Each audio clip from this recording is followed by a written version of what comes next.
We cannot truly determine whether or not the events we are about to share really happened or not. Only that many have previously sighted the Loch Ness monster for themselves, and that this is supposedly one of those treacherous sightings. This is the tale of Captain Fitzgerald and his crew of 5, who all ventured out on a fishing expedition in the middle of Loch Ness Lake during the summer of 1963. It was a rainy evening, despite the time of year. The heat was incredible, so the air had gotten damp and humid, resulting in a terrifying thunderstorm. Filthy water spat up at them from deep below. They thought it was the wind, but apparently something much larger and fierce was hiding beneath the waves. The crew were freezing as thunder struck in the far distance, and rain drenched them completely.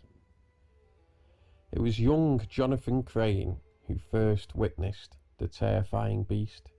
He saw green, rough fins like that of a whale beneath the murky depths of Loch Ness Lake. "Sir," he cried to his captain, Mac Fitzgerald. "What is it, boy?" Mac roared.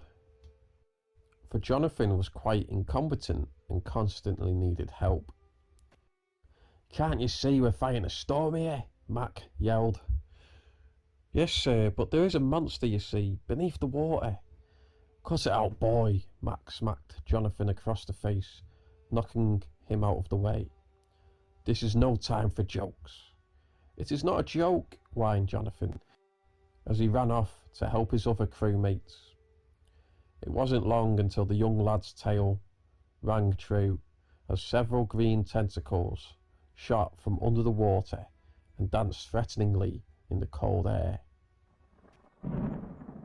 "I can't believe my eyes," Sammy cried, pointing at the hideous monstrosity that surrounded them. "See, I told you, Mac, I wasn't lying to you.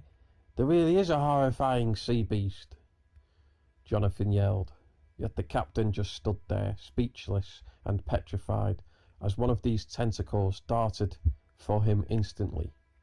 The man was pierced right through his chest. Blood squirted everywhere, mixing in with the rain.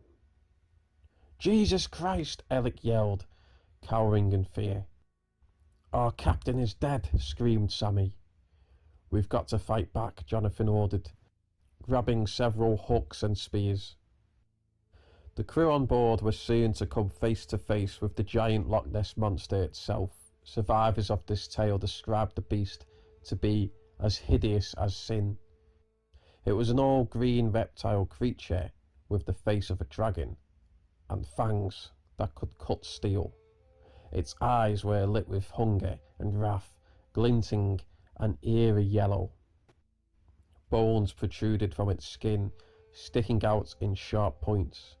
It was like nothing they had ever seen before, yet far more terrifying than any of them could have possibly imagined. It shrieked a thunderous roar, so loud it was deafening, and fierce it shot shockwaves beneath the water, almost capsizing the boat with its sheer power. The crew held on for dear life, but Eric and Sammy soon befell a horrifying fate.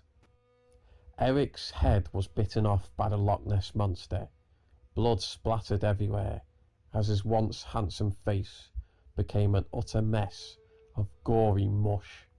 His headless body fell limp and overboard into the murky depths below. Sammy cowered, screaming in terror. It was like the beast itself could smell his fear, striking with a grin upon its grotesque face, eyes alit like fire. He was also thrown overboard, so Jonathan ran over to reach out to save him, only the poor man was already being eaten alive before his very eyes. Now only Jonathan and Benjamin remained. Both men scrambled to the wheelhouse of the ship. Here Benjamin would pilot the ship to shore, while Jonathan bravely fought on the monster with nothing but a harpoon gun and loose hooks to throw at it. What seemed to be an impossible task was somehow accomplished.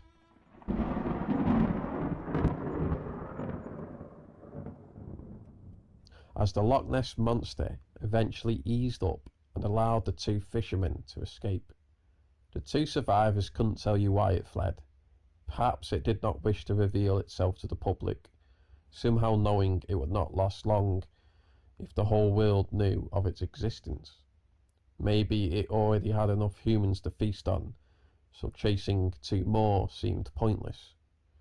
Whatever truly happened on that fateful night, we will likely never know the whole truth.